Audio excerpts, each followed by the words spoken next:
الحمد للہ رب العالمین والصلاة والسلام علی رسولہ الکریم وعلی آلہ واصحابہ اجمعین۔ باب قول اللہ تعالی وما اوتیتم من العلم الا قلیلا۔ حضرت عبداللہ بن مسعود رضی اللہ تعالی عنہ کہتے ہیں،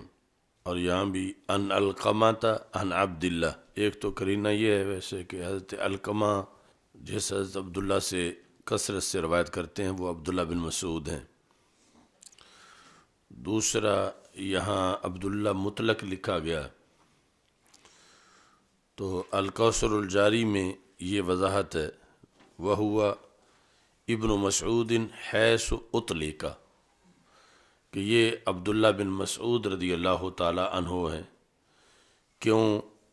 کہ یہاں عبداللہ مطلقاً لکھا گیا ہے۔ مطلقاً کا مطلب یہ آگے عبداللہ بن عمر نہیں ہے، عبداللہ بن عباس نہیں ہے، تو یہ قانون انہوں نے بتا دیا کہ جب صرف عبداللہ ہو حدیث شریف میں تو وہ عبداللہ بن مسعود رضی اللہ تعالی عنہ ہوتے ہیں۔ ابراہیم نخعی، نخ جو ہے یہ یمن کا قبیلہ ہے۔ تو حضرت عبداللہ بن مسعود رضی اللہ تعالیٰ عنہ کہتے ہیں، اس دوران کہ میں چل رہا تھا، الف اشباع کے لیے ہے اور بین ظرف ہے، اس دوران کہ میں چل رہا تھا رسول اکرم صلی اللہ علیہ وسلم کے ساتھ فی خارب المدینہ، ویسے تو مدینہ منورہ سب باغ جنت ہے، یہ ظاہری طور پر وہ جگہ مدینہ منورہ کی جو کہ خارب کے معنی میں آتی ہے۔ خارب مطلب کیا ہے کہ جہاں کھیتی باڑی نہیں ہوتی، جس جگہ میں جس زمین میں وہ زمین جو کھیتی باڑی کے قابل نہیں ہے، وَهُوَ يَتَوَكَّأُ عَلَى عَصِيبٍ، حال یہ ہے کہ رسول اکرم صلی اللہ علیہ وسلم نے ایک لگائی ہوئی تھی کھجور کی چھڑی پر، یعنی کھجور کی چھڑی پر سہارا وزن ڈال کے چل رہے تھے، تو رسول اکرم صلی اللہ علیہ وسلم یہود کے ایک وفد کے پاس سے گزرے، فقال بعضهم لبعض سلوہ، تو ان میں سے بعض نے بعض سے کہا سلوہ عن الروح، کہ حضرت محمد مصطفیٰ صلی اللہ علیہ وسلم سے سوال کرو روح کے بارے میں کہ روح کیا چیز ہے۔ انہی میں سے یعنی بعض نے تو جب یہ کہا سوال کرو، تو آگے بعض نے یہ کہا لا تسألوہ، سوال نہ کرو، یعنی سوال کرنے والوں کا مقصد رسول اکرم صلی اللہ علیہ وسلم کو معاذ اللہ لاجواب کرنا تھا کہ آپ آگے جواب نہ دے سکیں تو ہم اس پر بغلیں بجائیں، اور جو دوسرے تھے ان کا یہ تھا کہ ہو سکتا ہے کوئی ایسا جواب دیں کہ جس میں ہماری سبکی ہو، تو اس واسطے وہ ہمیں نقصان دہ ثابت ہو جواب، تو پھر ہمیں پوچھنا ہی نہیں چاہیے۔ لا یجیء فی بشیء، کہ وہ نہ لائیں جواب میں ایسی شے جس کو تم یہود ناپسند کرتے ہو، تو جواب کی نوبت ہی نہ آنے دو، جواب تب دیں گے جب ہم سوال کریں گے، تو جواب میں ہمارے لیے کوئی ناپسندیدہ چیز آ سکتی ہے۔ تو پھر وہ جو پہلا گروپ تھا انہوں نے کہا ہم تو ضرور ان سے سوال کریں گے، تو ایک شخص نے ان میں سے کہا یا ابا القاسم مر روح، ابو القاسم صلی اللہ علیہ وسلم روح کیا ہے؟ روح کیا ہے یعنی جس کی وجہ سے حیات ہوتی ہے، یعنی بندہ یا کوئی چیز جو ذی روح ہے، روح کی وجہ سے زندہ ہوتی ہے، تو تو جس روح کی وجہ سے زندگی ہے وہ روح کیا چیز ہے؟ اب یہاں روح سے مراد جبریل لینا یہ بڑی دور کی بات ہے، اگرچہ تنزل الملائکۃ والروح، وہاں روح کا اطلاق جبریل علیہ السلام پر بھی کیا گیا ہے، لیکن یہود کا مقصد جبریل کے بارے میں پوچھنا نہیں تھا جب وہ سوال کر رہے تھے کہ روح کیا چیز ہے۔ تو کچھ لوگوں نے یہاں جو یہود کے سوال میں لفظ روح ہے جبریل مراد لیا، کچھ نے قرآن مراد لیا کہ روح بمعنی قرآن کے بارے میں پوچھ رہے تھے، چونکہ قرآن کو بھی روح کہا گیا ہے، روح من امرنا۔ تو بہرحال یہاں جو سوال ہے رسول پاک صلی اللہ علیہ وسلم سے روح کے بارے میں، وہ نہ تو روح بمعنی قرآن ہے، نہ روح بمعنی جبریل ہے، نہ روح بمعنی کوئی دوسرا فرشتہ ہے، بلکہ روح بمعنی وہ ہے کہ جس کی وجہ سے حیات قائم ہو۔ تو جب انہوں نے پوچھا تو اللہ تعالیٰ نے وحی نازل کر دی، فسکتا، تو رسول اکرم صلی اللہ علیہ وسلم خاموش ہوئے، یعنی یہی لمحہ کہ جب آپ خارب المدینہ میں موجود تھے اور آپ ایک جگہ کھڑے نہیں تھے بلکہ گزر رہے تھے، درمیان یعنی گزرنے کے دوران وہیں یہود موجود تھے، یہود کے پاس سے آپ گزر رہے تھے، نہ کہ یہود آپ کے پاس سے، چونکہ فمرہ بنفر من الیہود، آپ گزرے۔ تو اب انہوں نے آپس میں یعنی وہ گفتگو کر کے سوال کیا، تو یہ معمولی ٹھہرنا تھا رسول پاک صلی اللہ علیہ وسلم کا، گزرتے گزرتے بریک لگانا مختصر ٹائم کے لیے، اور اسی دوران پھر وحی کا نزول ہوا۔ فقلت انہ یوحی الیہ، تو میں جو خادم ساتھ تھا، حضرت عبداللہ بن مسعود رضی اللہ تعالیٰ عنہ کہتے ہیں، میں نے کہا کہ آپ کی طرف وحی ہو رہی ہے، یعنی جب وہ قرائن میں نے دیکھے تو میں کھڑا ہوا، فلم من جلا عنہ،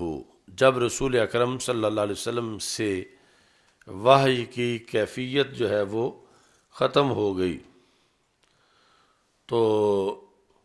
وحی کی کیفیت جب ختم ہوئی، فقال وَيَسْأَلُونَكَ عَنِ الروح، اور وہ سوال کرتے ہیں آپ سے روح کے بارے میں، قُلِ الروح من امر ربی، تو فرما دو کہ روح میرے رب کے امر سے ہے، اور نہیں دیے گئے تم علم سے مگر تھوڑا۔ تو یہ ترجمۃ الباب جو ہے وہ ثابت ہوا، باب قول اللہ تعالی وما اوتیتم من العلم الا قلیلا۔ تو قل الروح من امر ربی، اللہ کے امر سے ہے۔ تو جواب کا خلاصہ کیا بنا؟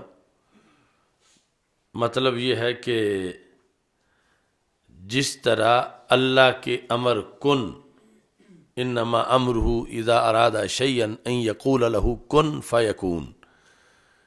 تو جس طرح کن سے باقی چیزیں مارز وجود میں آئی ہیں، ایسے ہی روح بھی ایک چیز ہے جو کن سے مارز وجود میں آئی ہے۔ جیسے باقی چیزیں امر کن سے تعلق رکھتی ہیں، تو روح بھی کوئی ایسی چیز نہیں کہ جو ازلی ابدی ہو، بلکہ یہ بھی امر کن کے ساتھ ریلیٹڈ ہے، حادث ہے، اور اس کا محدث، اس کو پیدا کرنے والا اللہ ہے، جس نے امر کن کے ساتھ اس کو پیدا کیا ہے۔ تو یہاں پر یہ مختصر حدیث ذکر ہے، باقی جگہ پھر اس کی تفصیل جو ہے وہ آئے گی۔ تو ترجمۃ الباب یعنی کتاب العلم کے اندر جو ہے وہ اس کو لانے کا مقصد یہ ہے کہ جس طرح وفوق کل ذی علم علیم، تو ایسے ہی یہ ہے وما اوتیتم من العلم الا قلیلا، کہ جتنا بھی کسی کے پاس زیادہ علم ہو، اللہ کے علم کے مقابلے میں وہ بہت تھوڑا ہے، چونکہ وما اوتیتم سے مخاطب سب ہیں کہ تمہیں علم نہیں دیا گیا مگر تھوڑا سا، زیادہ علم جو ہے وہ رب ذوالجلال کا علم ہے۔ باب من ترک بعد الاختیار مخافت ان یقصر فہم بعد الناس عنہ فواقعوا فی اشد منہ، جس نے بعض اختیار کو چھوڑ دیا، اختیار خیر سے ہے، یعنی کام پسندیدہ ہے لیکن پھر بھی چھوڑ دیا۔ کیوں چھوڑا؟ کہ لوگوں کے ذہن وہاں تک پہنچ نہیں سکتے، تو جب ذہن وہاں تک نہیں پہنچیں گے تو پھر لوگ گمراہ ہو جائیں گے، تو لوگوں کی اس گمراہی سے لوگوں کو بچانے کے لیے خیر کو بھی ترک کیا جا سکتا ہے، چونکہ خیر کو ترک کرنے سے وہ نقصان نہیں ہوگا جو لوگوں کے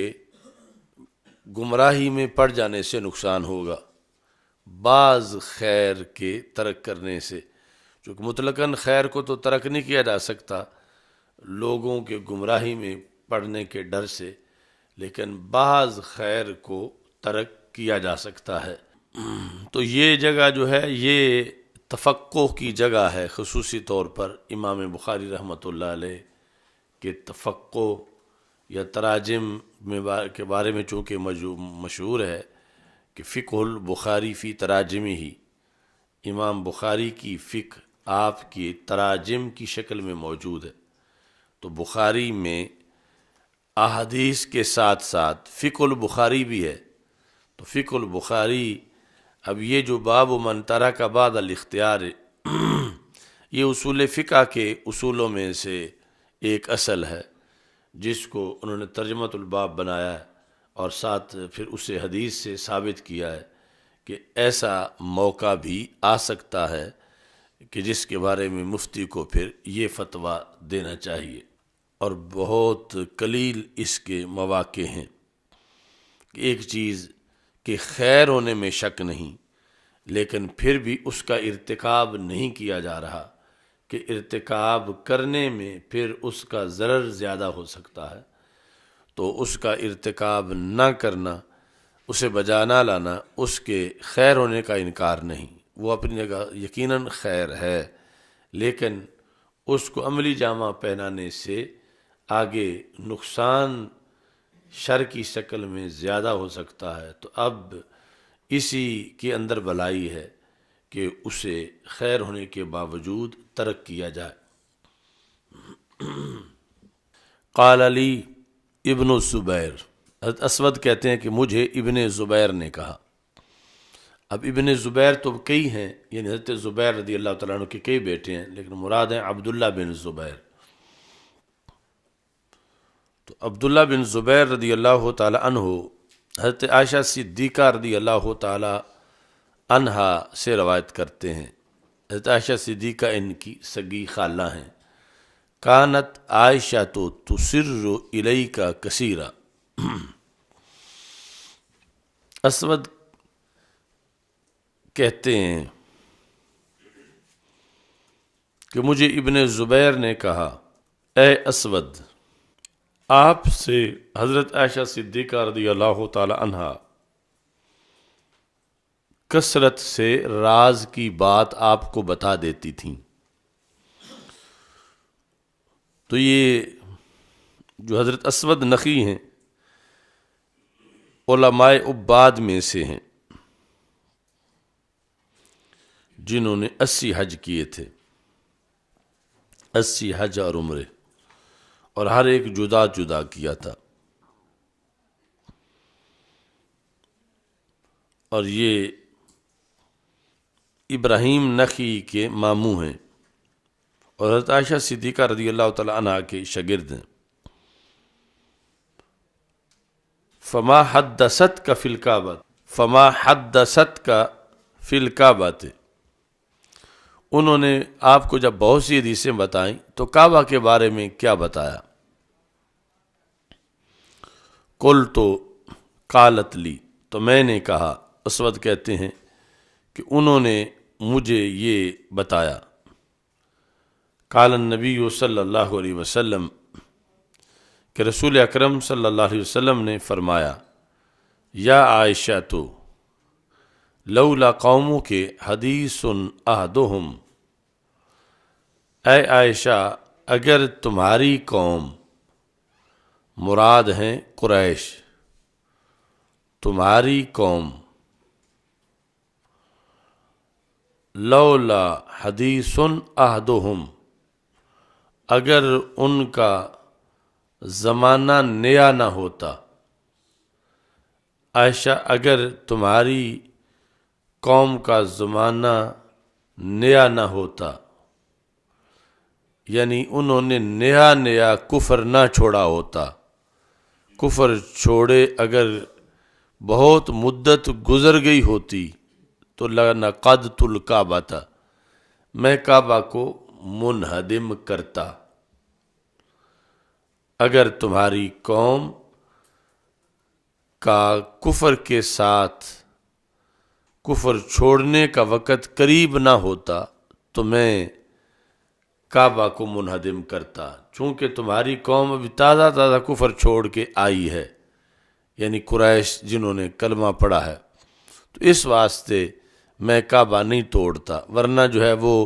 رفع تالی سے رفع مقدم سے رفع تالی ہوتا۔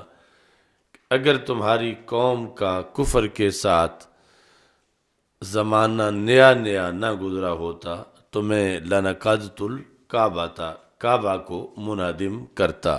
کیوں منہدم کرتا؟ کہ یہ جو موجودہ شکل ہے کعبے کی، یہ اصل بنائے ابراہیم پر نہیں ہے۔ یعنی موجودہ شکل کون سی؟ جو رسول اکرم صلی اللہ علیہ وسلم کی ظاہری حیات میں ہے، اس کی بات ہو رہی ہے کہ میں چاہتا تو یہ ہوں، مجھے یہ اب ہے وہ بعض اختیار کہ خیر ہونے کے باوجود اس کا ارتکاب نہیں کیا جا رہا، کہ اگر اس خیر کا ارتکاب کیا جائے تو نقصان زیادہ ہے۔ نقصان کیا زیادہ ہے کہ قوم نے نیا نیا کلمہ پڑھا ہے اور کعبے پر ان کا بڑا اعتماد ہے، تو کعبہ اگر گرایا جائے تو ان کے اعتقاد کو ٹھیس پہنچے گی، تو اعتقاد کو ٹھیس پہنچنے کا نقصان زیادہ ہے، اور کعبے کو اصل بنیادوں پر بنانے کا فائدہ تھوڑا ہے۔ اگر ادھر ٹھیس پہنچ جائے تو اس بنیاد پر فرمایا کہ میں اس خیر کو ترک کر رہا ہوں۔ کس خیر کو؟ کہ کعبے کو اس کی بنیادوں پر بنایا جائے، اس خیر کو ترک کر رہا ہوں تاکہ وہ شر نہ آئے۔ وہ شر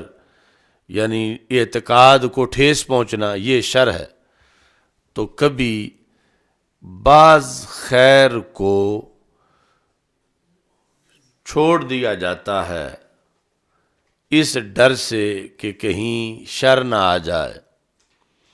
تو یہاں کعبۃ اللہ جو ہے،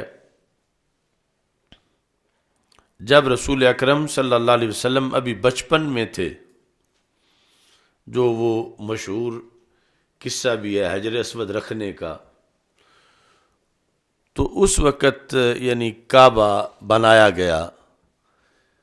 اور وہ بنائے ابراہیم سے ہٹ کے بنایا گیا۔ مطلب یہ ہے کہ اس میں تبدیلیاں کر دی گئیں کہ کعبے کا جو کورڈ ایریا تھا، کمرہ جو ہے کعبے کا، وہ چھوٹا کر دیا گیا، کہ اصل کمرہ تھا حتیم تک، یعنی حتیم تک دیوار بنا کے اوپر چھت ڈالنی تھی، تو قریش کے پاس مٹیریل تھوڑا تھا تو انہوں نے کمرہ چھوٹا بنایا۔ اب یہ سارا حدیث بخاری میں ہے، جو اسی حدیث میں دوسری جگہ آگے لکھا ہوا ہے کہ چونکہ ان کے پاس ساز و سامان تھوڑا تھا تو یہ مجبوری تھی ان کو کہ اتنا بڑا کعبہ، جو اصل کعبہ جہاں تک تھا وہاں تک بنا نہیں سکتے تھے، تو کچھ حصہ انہوں نے بحر کر دیا، جو حصہ بحر کیا اس کو حتیم کہتے ہیں۔ تو چاہتا میں یہ ہوں کہ حتیم تک میں کمرہ بنا دوں، یعنی یہ دیوار جس میں میزاب کعبہ ہے، اس دیوار کو گرا کے دیوار آگے حتیم کے جو گولائی بنی ہوئی ہے اس کے اوپر بھی دیوار بنائی جائے اور اوپر چھت ڈالی جائے، تو تاکہ کعبہ کا کمرہ بڑے سائز کا بن جائے، چونکہ اصل وہاں تک تھا تو اصل تک چیز ہونی چاہیے، تو چاہتا میں یہ ہوں کہ کعبے کو بنائے ابراہیم پر استوار کیا جائے۔ دوسرا یہ ہے کہ بنائے ابراہیم میں 2 دروازے تھے، ایک جو دروازہ مثلا اب بھی مشہور دروازہ ہے، ایک اس کے بالکل عقبی جانب میں تھا، پچھلی دیوار میں، تو وہ دروازہ بھی لگایا جائے، چونکہ پہلے وہ دروازہ بھی تھا۔ تو اب یہ تبدیلی ہے بنائے ابراہیم میں کہ 2 دروازوں کی جگہ ایک دروازہ کر دیا گیا۔ اور تیسرا یہ ہے کہ دروازہ زمین کے ساتھ میں لگاؤں، یعنی یہ بنائے ابراہیم میں تبدیلی ہے کہ اتنا اونچا دروازہ لگایا جائے۔ فرمایا کہ یہ قریش نے تبدیلی کی کہ قریش چاہتے تھے کہ ان کی مرضی کے بغیر کوئی کعبے میں داخل نہ ہو، تو اس کا انہوں نے یہ طریقہ ڈھونڈا کہ ایک تو پھر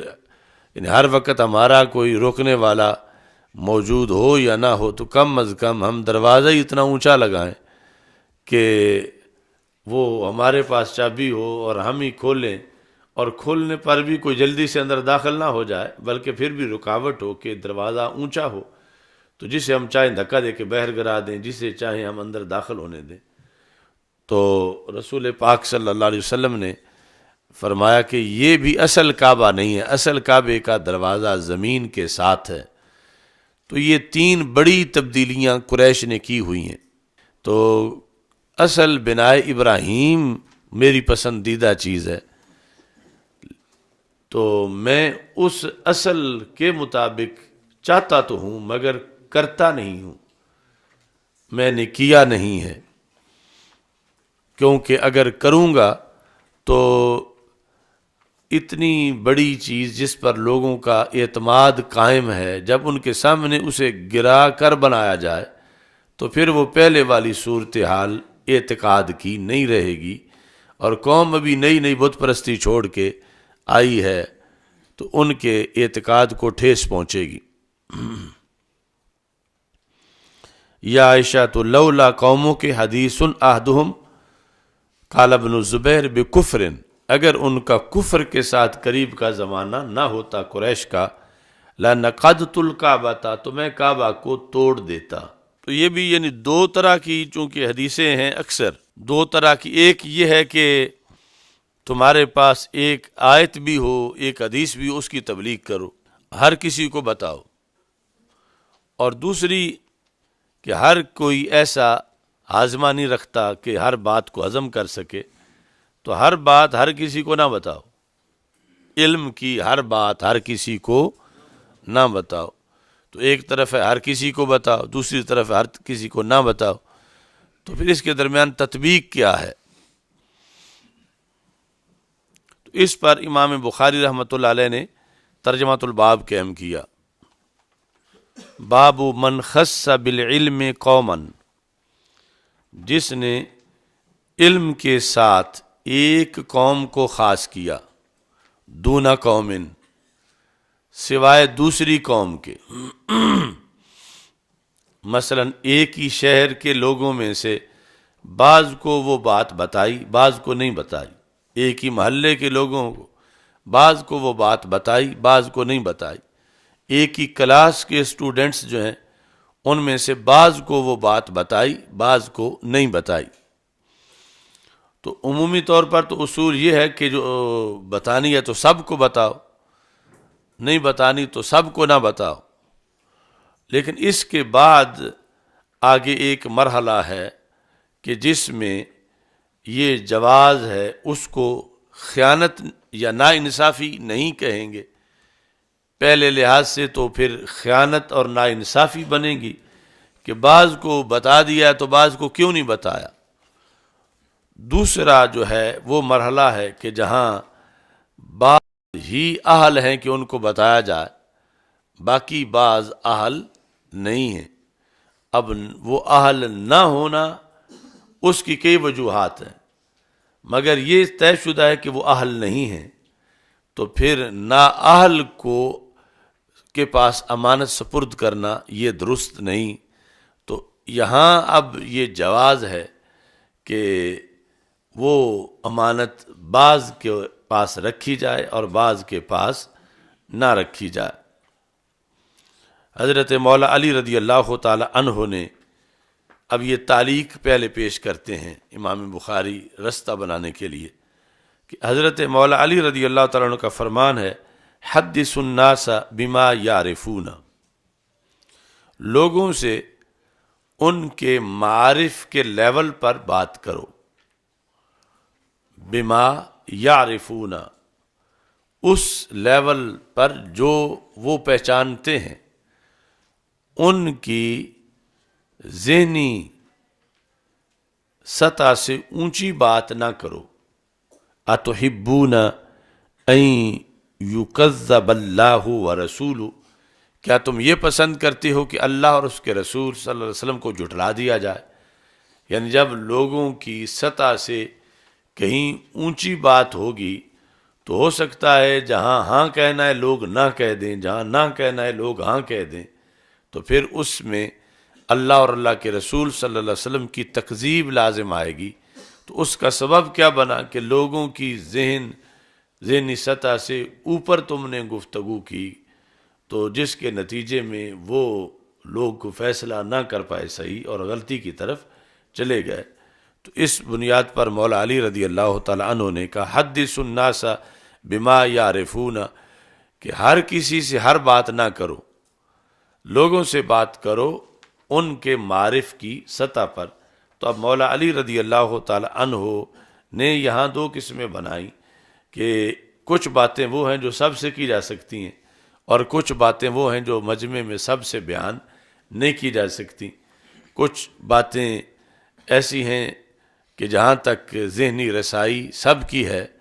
اور کچھ ایسی ہیں جہاں ذہنی رسائی سب کی نہیں۔ تو جو ذہنی رسائی سب کی نہ ہو تو وہ بات سب کو بیان نہ کی جائے۔ اب اس کو ناانصافی یا خیانت نہیں کہا جائے گا، بلکہ اس کو بیان حقیقت ہے کہ اب جس کا جتنا ظرف ہے اس کے ساتھ ویسا ہی سلوک کرنا چاہیے۔ پیالی اور ڈرم میں فرق کرنا چاہیے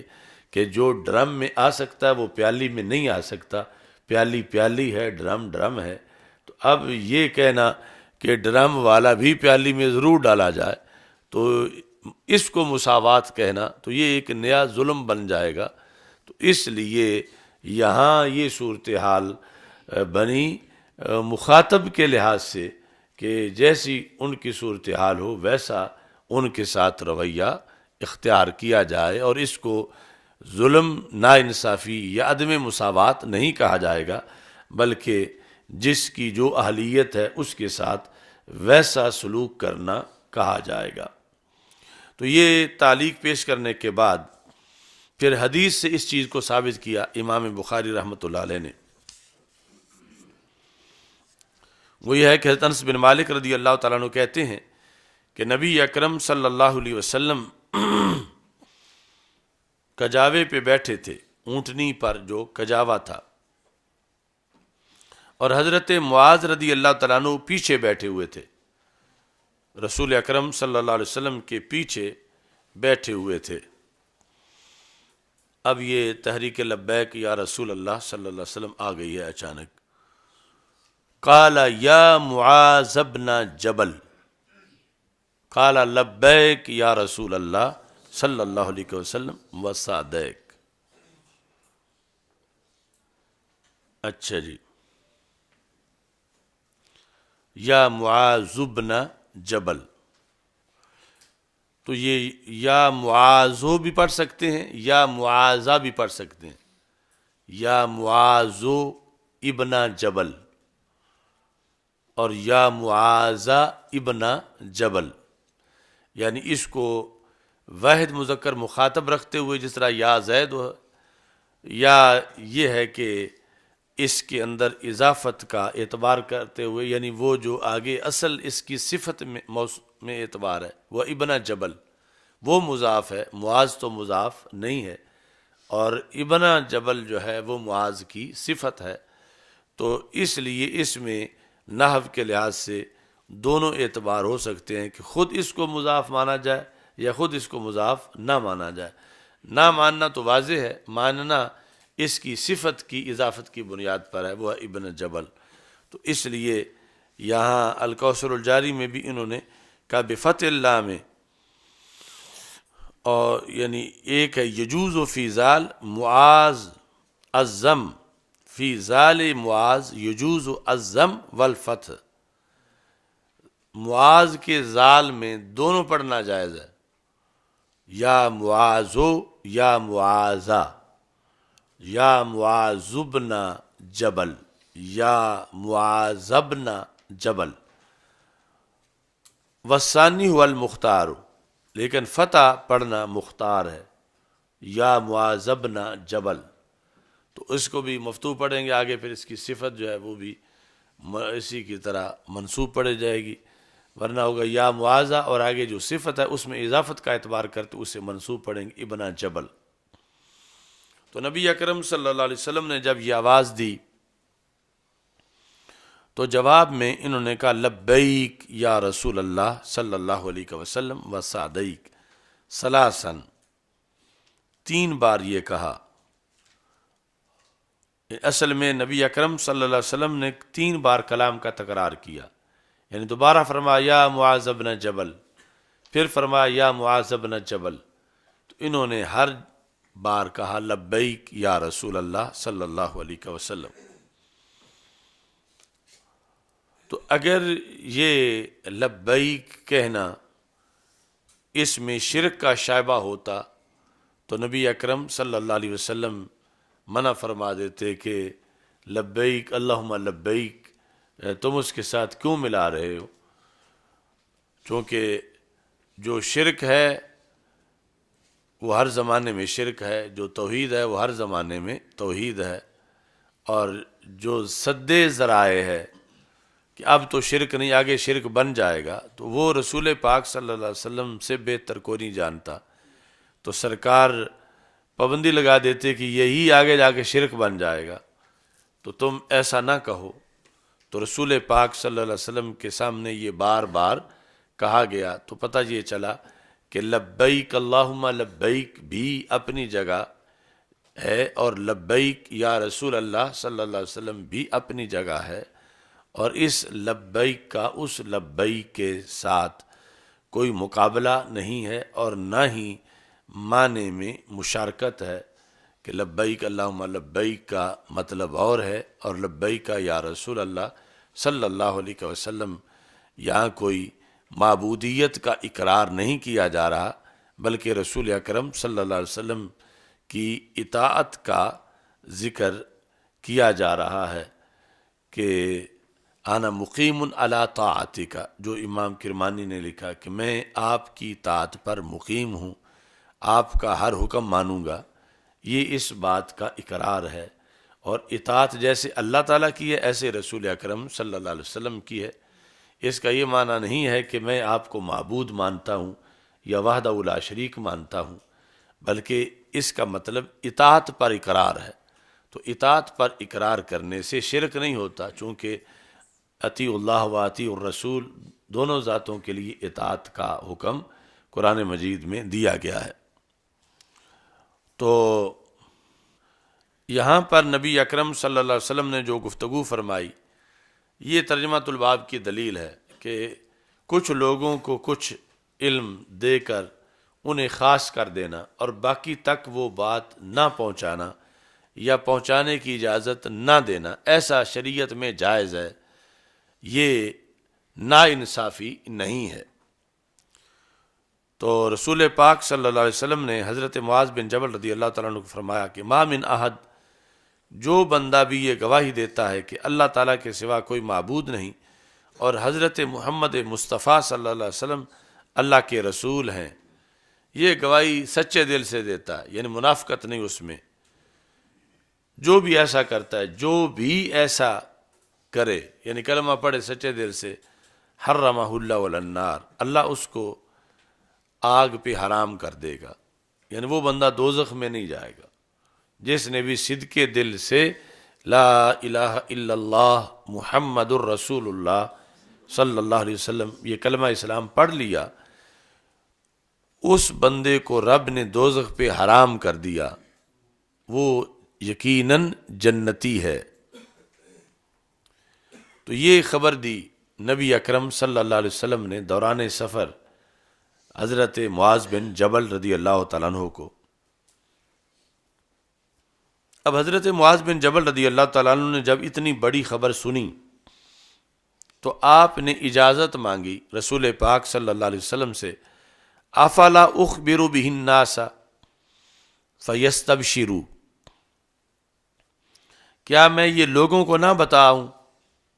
کہ وہ بھی خوش ہو جائیں؟ یعنی جتنے لوگوں نے کلمہ پڑھا ہوا ہے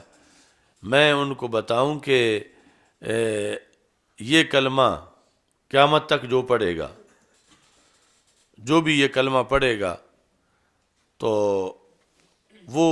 کلمہ پڑھنے سے جنتی بن جائے گا۔ تو کیا میں لوگوں کو نہ بتاؤں؟ اب اچھی بات بتانے کا ایک باری قرآن نے حکم دے دیا کہ جو اچھی بات ہے بتاؤ، حدیث نے بھی حکم دے دیا جو اچھی بات ہے بتاؤ، لیکن یہاں حضرت معاذ بن جبل کا یہ پوچھنا بھی ان کی فقاہت پر دلیل ہے کہ وہ قرائن سے سمجھ گئے کہ پوچھ کے یہ بتانا جائز ہو سکتا ہے، ورنہ پوچھنے کی ضرورت ہی محسوس نہ کرتے، خود ہی جا کے تبلیغ کرنا شروع کر دیتے۔ تو یہاں قرائن سے انہوں نے سمجھا کہ یہ بات تو اچھی ہے لیکن ہو سکتا ہے کہ ہر ایک کے لیے یہ مفید نہ رہے، ہر ایک کے لیے اس کا، ہر ایک کے سامنے اس کا بیان کرنا جائز نہ ہو، تو انہوں نے اس واسطے رسول پاک صلی اللہ علیہ وسلم سے پوچھ لیا۔ تو نبی اکرم صلی اللہ علیہ وسلم نے جب یہ بات سنی، قال اذن یتکلوا، پھر وہ بھروسہ کر جائیں گے۔ یعنی ایک ہے بات کا اچھا ہونا، ایک ہے کہ اس بات کا مجمع میں بیان کرنا، اس کے قابل ہونا۔ تو بات تو سچی ہے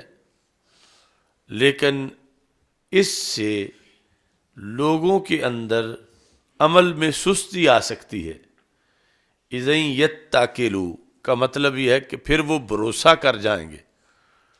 یتکلوا بھروسہ کر جائیں گے، اذن یتکلوا تب کیا کہ جب آپ بیان کر دیں گے یہ حدیث ان کو تو وہ پھر بھروسہ کر جائیں گے۔ تو بھروسہ کر جائیں گے تو پھر یعنی قرآن و سنت کا جو تقاضا ہے کہ ہر بندہ عمل کرے، وہ عمل والی جانب ڈیمیج ہو جائے گی کہ کہیں گے جنت تو ویسے ہی چلے جانا ہے، تو پھر عمل کیوں کریں؟ تو اگر یہ مقصود ہوتا کہ عمل کی چھٹی ہے تو پھر قرآن کیوں نازل ہوتا احکام پر؟ تو اس لیے فرمایا کہ اذن یتکلوا، اجازت نہیں کہ تم لوگوں کے سامنے بیان کرو، پھر وہ بھروسہ کر جائیں گے۔ تو اس سے امام بخاری نے یہ ترجمۃ الباب بنایا کہ ایسا ہو سکتا ہے کہ کوئی بات کسی کو تو بتا دی جائے اور کسی کو نہ بتا دی جائے، اور یہ مساوات کے منافی بھی نہ ہو۔ یعنی یہ لازم نہ آئے کہ قوم کے لیڈر نے خیانت کی ہے، یا استاد نے شاگردوں سے خیانت کی ہے، یا پیر نے مریدوں سے خیانت کی ہے۔ یعنی اگر 100% یہ چیز پیش نظر ہے کہ ہاضمہ کس کا کتنا ہے اور کیا چیز کسی کے لیے نقصان دہ ہو سکتی ہے، یعنی بلا تشبیہ و تمثیل دیسی گھی 2-4 کلو کون ہضم کر سکتا ہے اور کون وہ ہے کہ جو اس کی وجہ سے بیمار ہو جائے گا، اس کے ساتھ یہی مہربانی ہے اسے نہ کھلایا جائے۔ اگر اس کو 2-4 کلو دے دیا گیا تو وہ چارپائی پہ پڑ جائے گا۔ تو اس بنیاد پر یعنی بعض کو بعض علم کے ساتھ خاص کرنا، اس بنیاد پہ یہ نہ کہ اندر کوئی اور بیماری ہے کسی کے عام مبلغ کے لحاظ سے، کوئی اور غصہ ہے، کوئی اور ان سے بدلہ لینا ہے، تو وہ پھر غلط ہے۔ یعنی محض یہ کہ ہاضمہ اس کا وہ اتنا برداشت نہیں کر سکتا، اور دوسرا جو ہے وہ واد العلم جو علم کو رکھنے والا ہے کسی کے ساتھ عند غیر اہلہ کا مقلد الخنازیر، کہ جو علم کا اہل نہ ہو اور اس کے بعد پاس علم رکھ دیا جائے تو یہ ایسے جیسے خنزیر کو ہار پہنا دیا گیا۔ تو اب اس حدیث میں بھی روکا گیا کہ علم دیتے وقت دھیان کرو کہ کہیں علم کی توہین تو نہیں ہو رہی، کہ علم بہت مقدس ہے اور ہر گردن اس اہل نہیں کہ اس کا ہار اس گردن میں ڈالا جائے، تو کہیں کسی خنزیر کی گردن کے اندر اس مقدس علم کا ہار نہ ڈالنا۔ تو اب ہر کسی کو پڑھانے کا حکم ہے، ہر طرف تبلیغ کا حکم ہے، اور ساتھ آگے یہ بھی پابندی ہے کہ خنازیر جو ہیں ان کو ہار نہ ڈالنا۔ تو اس بنیاد پر یعنی تعلیم، تدریس، تبلیغ، تصنیف، اس کے کئی مرحلے بہت زیادہ حساس ہیں اور بہت زیادہ مشکل ہیں کہ وہاں سے حق پہچاننا کہ اب میں کیا کروں، یہ مبلغ، مدرس، مصنف کے لیے بہت امتحان کی جگہ ہے۔ تو باب من خص بالعلم قوما دون قوم کراہیت اللہ یفہموا، تو اگر اپنا کوئی معاملہ نہ ہو مبلغ کا کسی کے ساتھ کوئی انتقام لینے کا یا کوئی اور، تو محض اس بنیاد پہ ایسا ہو سکتا ہے کہ وہ پورا سمجھیں گے نہیں، لہذا انہیں نہ بتایا جائے۔ تو اس طرح ایک قوم کو ایک علم کے ساتھ خاص کیا جا سکتا ہے۔ ایک قوم سے مراد اب یہ نہیں کہ کروڑوں کی قوم ہو، مطلب 10 بندے بھی، ایک کلاس سے 10 بندے بھی، ایک جگہ کے 100 بندے بھی، باقی ہزاروں کے مقابلے میں، یعنی ان کو کسی ایک چیز کے ساتھ خاص کرنا سوائے دوسروں کے، اس کا مشروط طریقے سے ایک اجازت نامہ موجود ہے، لیکن عمومی پالیسی یہ ہے کہ بات جو ہو سب سے کی جائے، سب کو پڑھایا جائے، سب تک بات پہنچائی جائے۔ لیکن آگے اس کے اندر بھی ایک پالیسی موجود ہے جس میں مقصد جو ہے کوئی اپنا بدلہ یا بڑائی نہیں، بلکہ مقصد قوم کو اجتماعی نقصان سے بچانا ہے، کہ کوئی کہیں تکذیب نہ کر بیٹھے اللہ تعالیٰ کی اور اللہ کے رسول صلی اللہ علیہ وسلم کی، یا قوم بے عمل نہ ہو جائے۔ تو اس طرح کی کئی چیزیں جو ہیں ان میں پھر خصوصیات کا لحاظ کیا جا سکتا ہے۔ پھر یہاں پہ سوال پیدا ہوتا ہے کہ جب رسول پاک صلی اللہ علیہ وسلم نے بیان کرنے کی اجازت نہ دی تو پھر یہ آگے ہم تک کیسے پہنچی؟ تو حضرت معاذ بن جبل نے بالآخر بیان کی تو ہم تک پہنچی، یعنی امام بخاری تک پہنچی اور آگے پوری دنیا تک پہنچ گئی۔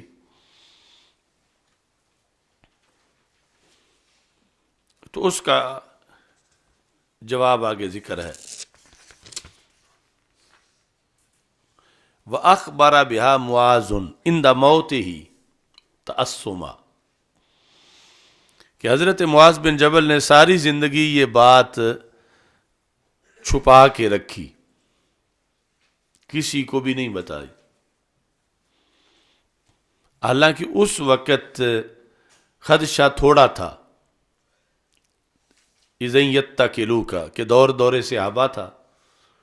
تو بہت کم تھا کہ کوئی اس پہ بھروسہ کرتا، اور آج جو ہے وہ بہت زیادہ ہے، یا بعد کے سالوں میں، تو یہ کیسے پھر آگے بات کیسے آئی؟ تو راوی کہتے ہیں کہ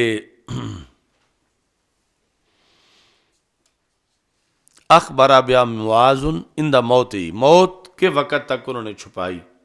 لیکن موت کے وقت ایک دوسری حدیث غالب آ گئی اور اس کے آگے کوئی دروازہ نہیں تھا، کوئی چارہ نہیں تھا، تو انہوں نے پھر اس پر آ کر دونوں حدیثوں کو سامنے رکھ کے جو ذہن میں جانب راجع بنی اس پر عمل کیا۔ دوسری حدیث جو ہے وہ ذہن میں آ گئی کہ اب میرے وصال کا وقت ہے، اس کے بعد تو یہ چانس ہی نہیں ہے کہ میں بیان کر سکوں۔ اب اگر میں بیان نہیں کرتا تو میں یہ علم ساتھ لے کے دفن ہو جاؤں گا۔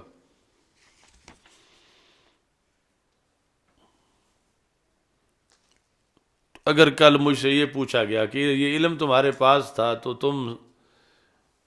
اس کا تم نے ابلاغ کیوں نہیں کیا، تو کتمان علم کی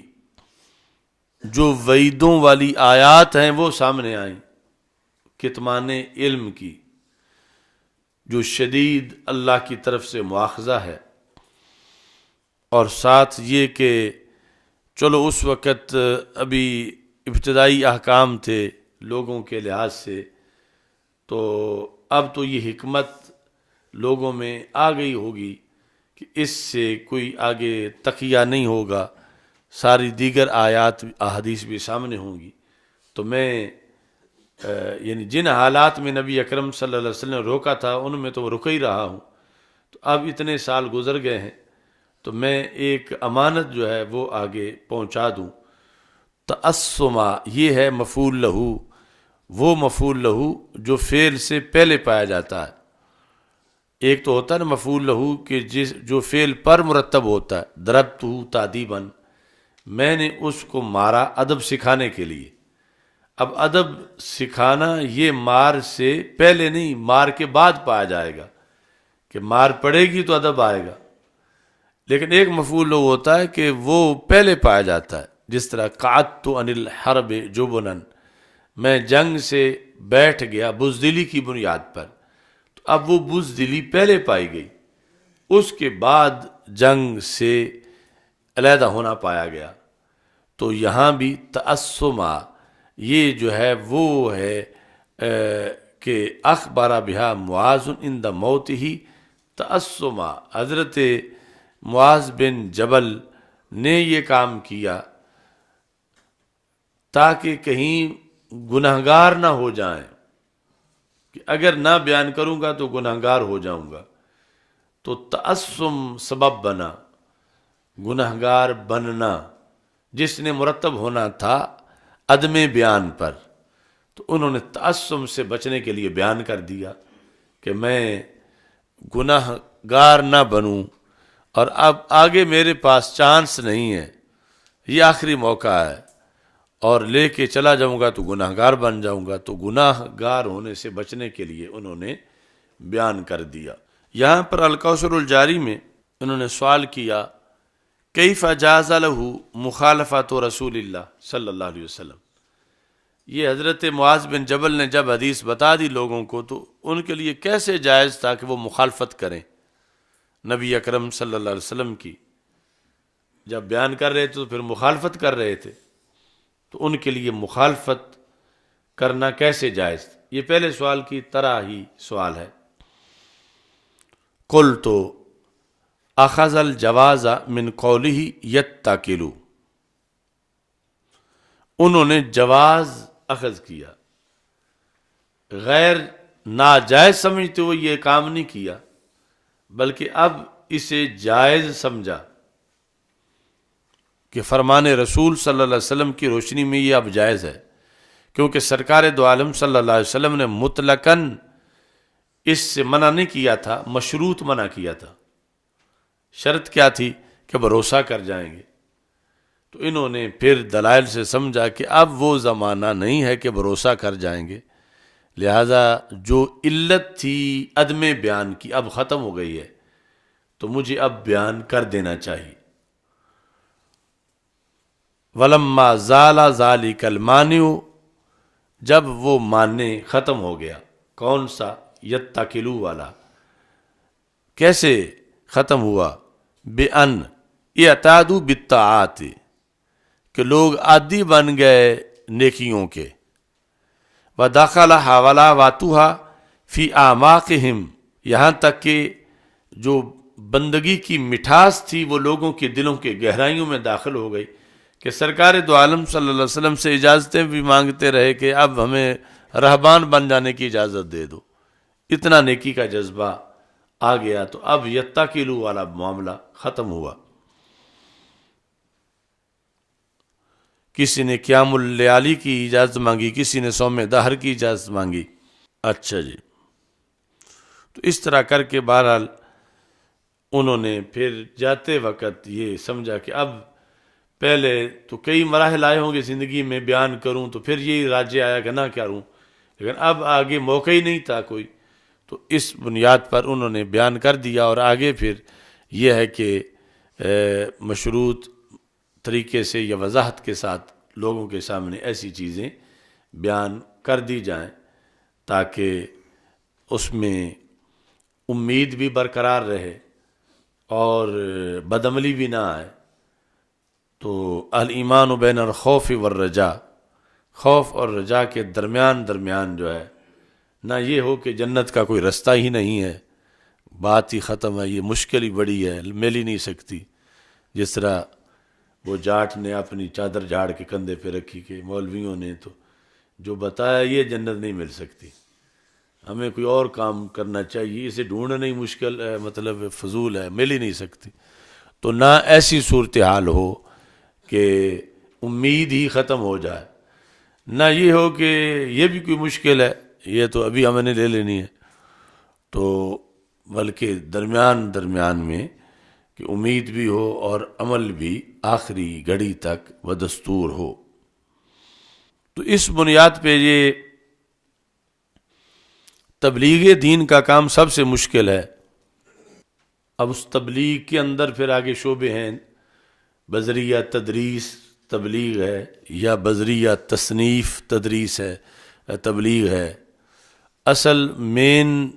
نام تو تبلیغ ہی ہے، دین آگے پہنچانا، خاص لوگوں تک پہنچانا، یا مجمع عام میں پہنچانا، یا زبان سے پہنچانا، یا قلم سے پہنچانا۔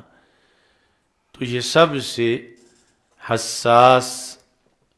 مسئلہ ہے، اور شروع سے حساس آ رہا ہے، اور پھر جب فتن زیادہ ہو جائیں تو زیادہ حساس ہے۔ پھر اس کے جو اس کی شرائط ہیں،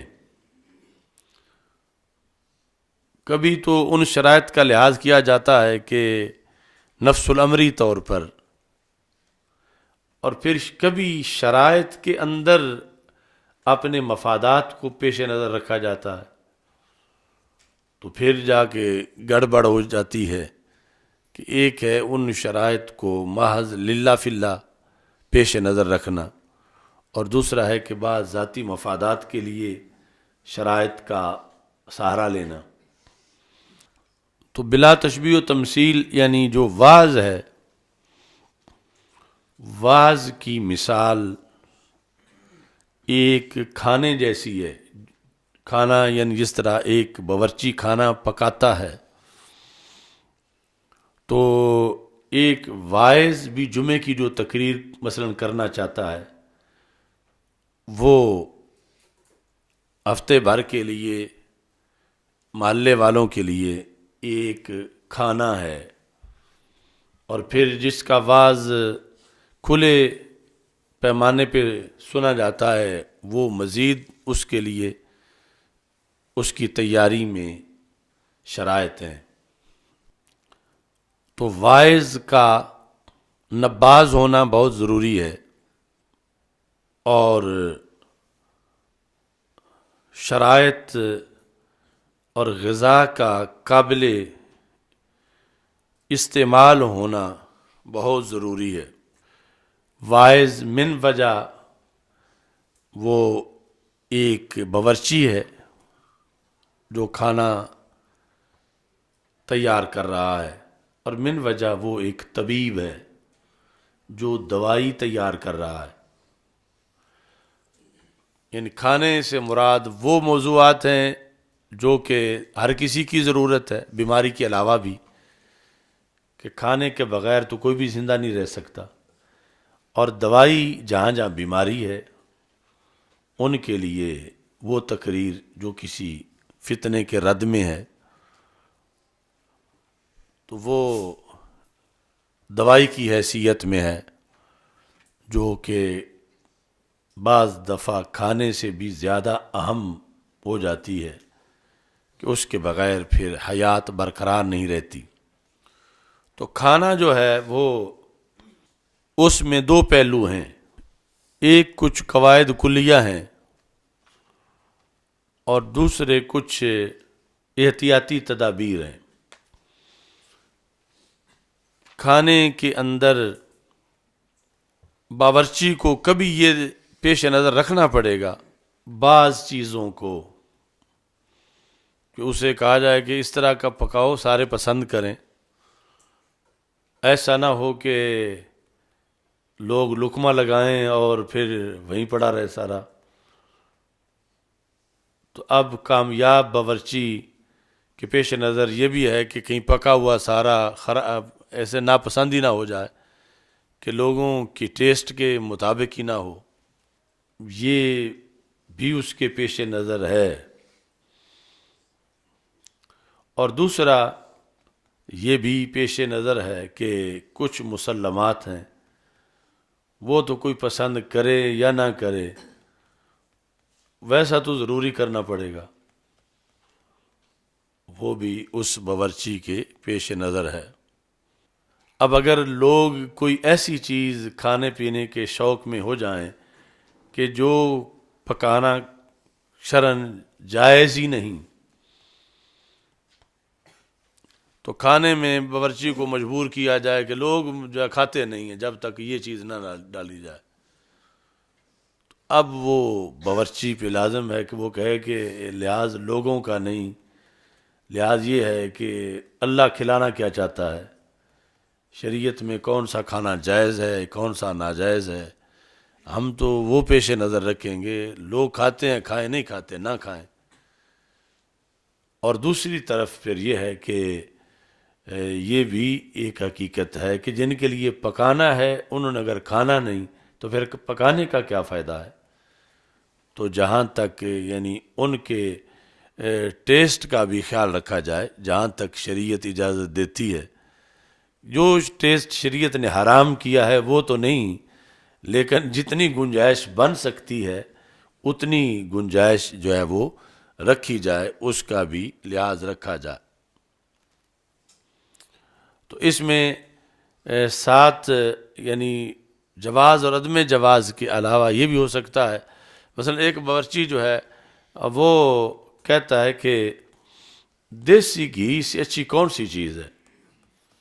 پاک بھی ہے قوت بخش بھی ہے، تو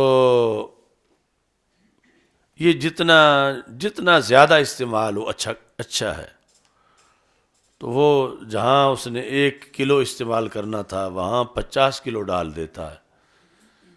تو اب جب یہ کھانا تیار ہو گیا تو کھانے والے آئے تو انہوں نے اس کی کثرت کی بنیاد پر جو تھوک کے لحاظ سے ڈالا گیا تھا تو کھانے کو پسند نہ کیا اور اٹھ کے چلے گئے۔ تو اس سے پتہ چلا کہ محض کسی چیز کا اچھا ہونا یا صحت مند ہونا یہ بھی کافی نہیں، آگے کوئی حساب کتاب ہی اس کا ہونا چاہیے کہ اس کے مطابق جو ہے اس کا استعمال کیا جائے۔ تو تقریر جو ہے وہ بھی ایک کھانا ہے، تو اس کے اندر جو ہے ہر چیز کا ایک معیار ہے، تو اس معیار کو پیش نظر رکھا جائے، یعنی حلال کے اندر بھی ایک معیار، یہ نہیں حلال ہے تو پھر جتنا ڈال دیا جائے، یعنی لوگ اسے قابل عقل سمجھیں، کھائیں، چھوڑ نہ جائیں، نقصان نہ ہو، پکا پکایا پڑا نہ رہے،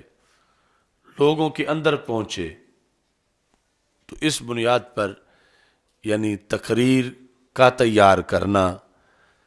وہ باورچی کے کھانے کے تیار کرنے کی طرح ہے کہ جس کے اندر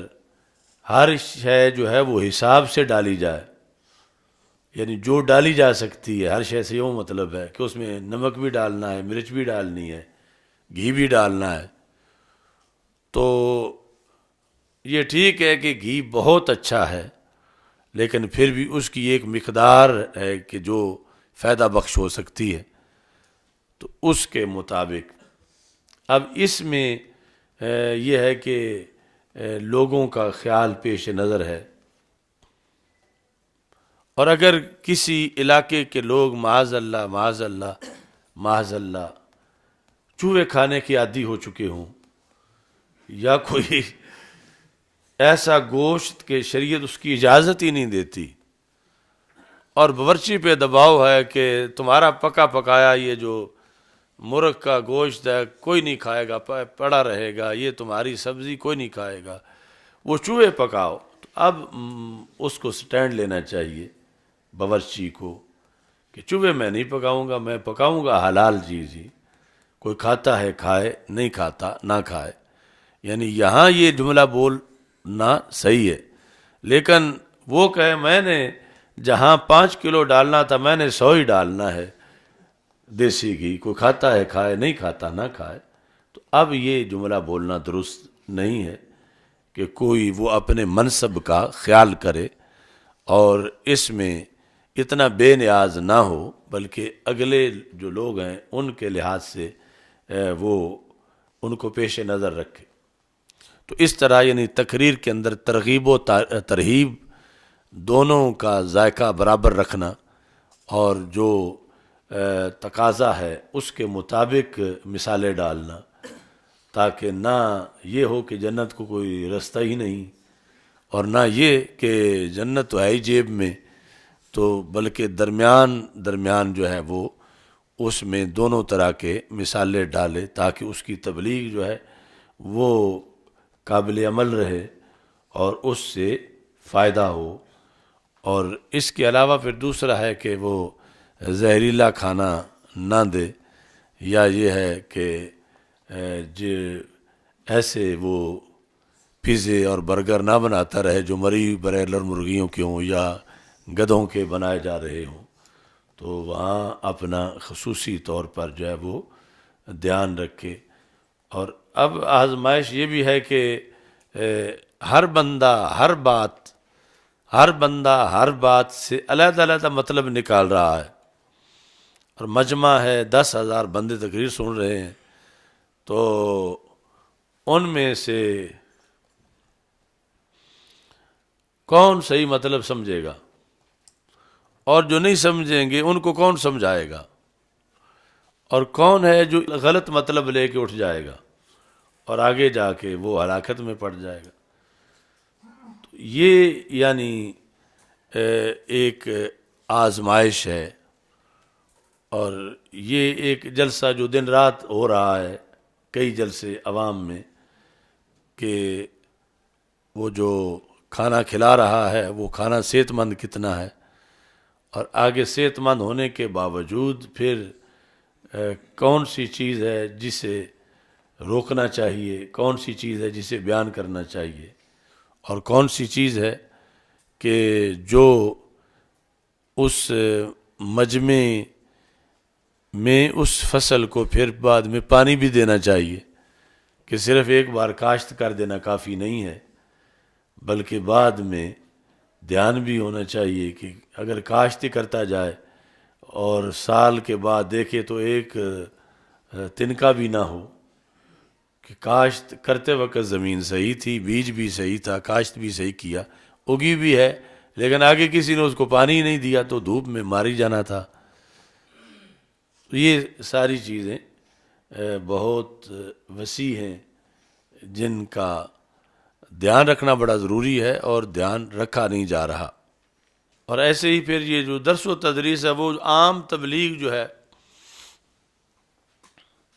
اس سے ہٹ کر یہ جو مثلا تدریس ہے، اب اس میں ایک طرف حکم ہے کہ جب کوئی پڑھنے آئے تو فقولوا مرحبا بطلبۃ العلم، انہیں خوش آمدید کہو، پڑھنے والے انہیں خوش آمدید کہو، یہ فرمان رسول صلی اللہ علیہ وسلم ہے، انہیں مرحبا کہو۔ اور دوسری طرف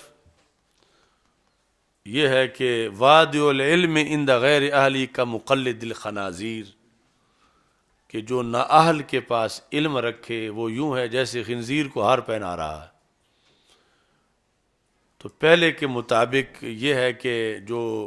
محتمم ہے، مدرس ہے، جو آیا ہے اس سے خوش آمدید کہے، اس پہ لازم ہے، اس سے کوئی شرطیں نہ پوچھے، پہلے پڑھا ہوا کتنا ہے، تمہاری تعلیمی صلاحیت کیا ہے، تم کیا ہو، کچھ بھی نہ پوچھے، اسے مرحبا کہے، اور دوسرا اس کا سارا جائزہ لے، اور جائزہ ظاہر تک جو ہے وہ تو پورا کارگر نہیں، سارا پوچھ لے، لیکن وہ باطنی طور پر کیا ہے، یعنی یہ جتنے فرقے بنے ہیں دنیا میں یا جتنے بھی اختلافات ہوئے ہیں ان میں اکثر جو ہے وہ نتیجہ اس کا ہے وادی العلم عند غیر اہلہ، کہ جب بھی ایسے ظرف میں علم رکھا گیا جو ظرف اس علم کے اہل نہیں تھا تو وہ یوں قرار پایا جیسے خنزیر کو ہار پہنا دیا گیا، تو ہار کی بے ادبی ہے خنزیر کے گلے میں، اور پھر جو پہنانے والا ہے خنزیر کو ہار تو وہ کل اس سے خیر کی توقع کیا رکھے گا؟ یہ کہ وہ کہے کہ میں نے 90 سال پڑھایا ہے، تو 90 سال خنزیروں کو اگر ہار ڈالے ہیں تو وہ تو الٹا ایک جرم بن گیا ہے۔ اور اب یہ کون سا تھرمامیٹر ہے کہ جو بتائے کہ یہ خنزیر ہے اور وہ خنزیر نہیں؟ یعنی قیامت تک داخلہ دیتے وقت تو یہ پھر ایک مزید آزمائش ہے کہ تدریس کے وقت کسی کو پتہ چل جائے جو کہ چلنا بہت مشکل ہے کہ فلاں خنزیر ہے لہذا اس کو داخلہ نہ دیا جائے،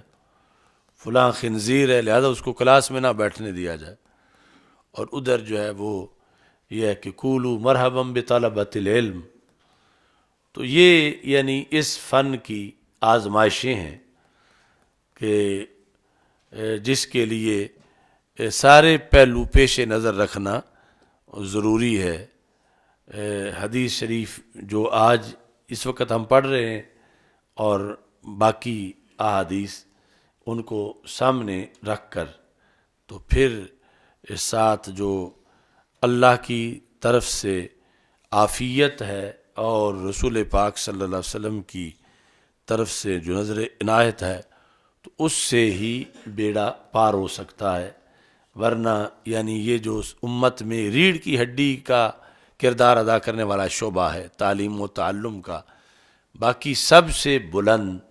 سب سے مقدم، سب سے افضل، اس کے اندر بھی پھر آگے رستے میں ہیں جا بجا تھانے والے۔ تو یہ یعنی فکر آخرت ہر وقت ایک عالم، خطیب، مدرس، مفتی، فقی اس کے پیش نظر رہنی چاہیے کہ وہ کہیں کسی حدیث یا کہیں کسی مقام میں ایسی چیز کا ارتکاب نہ کرے جو کہ آگے جس پر نقصان مرتب ہو رہا ہو، بلکہ صحت مند کھانے کا اور اچھی دوائی کا اور آگے اچھے استعمال کا وہ اہتمام کرے تاکہ اس پر اچھے اثرات مرتب ہو سکیں۔ الحمدللہ رب العالمین والعاقبۃ للمتقین والصلاۃ والسلام علی رسولہ الکریم۔ استغفر اللہ لا الہ الا اللہ وحدہ لا شریک لہ لہ الملک ولہ الحمد وہو علی کل شیء قدیر۔ اللہم انا نعوذ بک من زوال نعمتک وتحول عافیتک وفجاءت نقمتک وجمیع سخطک۔ یا اللہ سب کی دلی نیک تمنائیں پوری فرما، بیماروں کو شفا عطا فرما،